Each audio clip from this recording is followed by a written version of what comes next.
আসসালামু আলাইকুম। স্বাগত জানাচ্ছি সকলকে আমার আজকের ট্রেডিশনাল ধুপি পিঠার রেসিপিটি দেখার জন্য। এই পিঠাকে অনেকে হয়তো ভাপা পিঠা বলে থাকবেন, তবে ট্রেডিশনালি এই পিঠাটাকে ধুপি পিঠা বলা হয়ে থাকে। চলুন তাহলে দেখে নেই মজাদার এই ধুপি পিঠার রেসিপিটি। এজন্য প্রথমে আমি মিক্সিং বলে নিয়ে নিচ্ছি 3 কাপ পরিমাণ চালের গুঁড়া। চালের গুঁড়াটা আপনারা ভেজা অথবা শুকনা যে কোনো গুঁড়াই নিতে পারেন। আমার চালের গুঁড়াটা আজকে শুকনো চালের গুঁড়া। দিয়ে দিচ্ছি 1 চামচ থেকে কিছুটা কম পরিমাণ লবণ। লবণটা স্বাদ অনুযায়ী আপনারা এখানে অ্যাড করে নেবেন। এবার গুঁড়ার সঙ্গে লবণটাকে খুব ভালোভাবে মিক্স করে নিচ্ছি।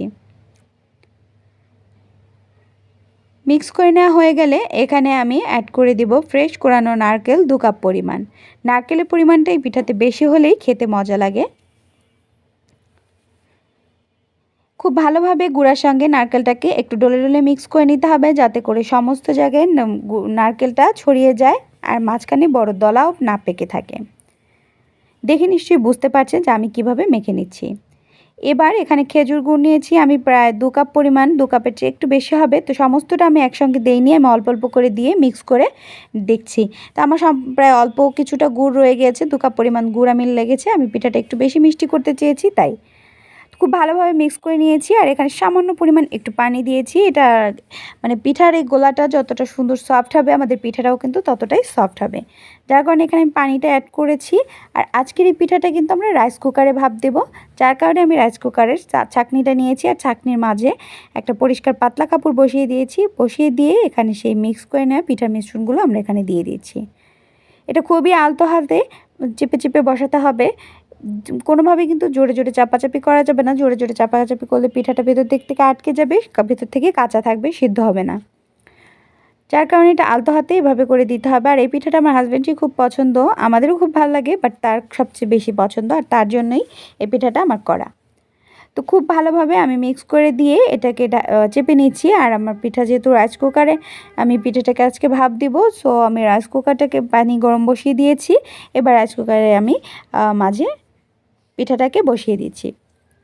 খুব ভালোভাবে বসিয়ে দিয়ে ঢাকনা দিয়ে ঢেকে এটা অপেক্ষা করতে হবে 20 থেকে 25 মিনিট। এর মাঝে হয়ে যাবে, যদি না হয় তাহলে আরও একটু সময় অপেক্ষা করতে হবে।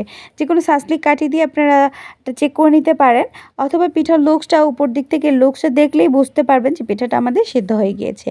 তো আমাদের পিঠাটা সিদ্ধ হয়ে গিয়েছে, আমি নামিয়ে নিয়েছি। নামিয়ে এবার আমি পিঠাটাকে একটা প্লেটে মানে সার্ভ করে নিচ্ছি। দেখতেই পাচ্ছেন খুব সুন্দরভাবে কিন্তু আমাদের পিঠাটা সেট হয়েছে, একটু ভেঙে যায়নি, আর খুব সুন্দর সফট হয়েছে। শীতের সন্ধ্যায় বা সকালে এরকম একটা গরম গরম ধোয়া ওঠা পিঠা, জাস্ট ওয়াও! অসম্ভব মজাদার একটি পিঠার রেসিপি আজ আমি চেষ্টা করেছি আপনাদের সাথে শেয়ার করার জন্য। আর ট্রেডিশনাল ওয়েতেই কিন্তু এই পিঠার রেসিপিটা আমি শেয়ার করেছি। আমার শাশুড়ি এবং আমার আম্মুকে দেখেছি, আম্মুরা এভাবেই এই পিঠাটা তৈরি করে।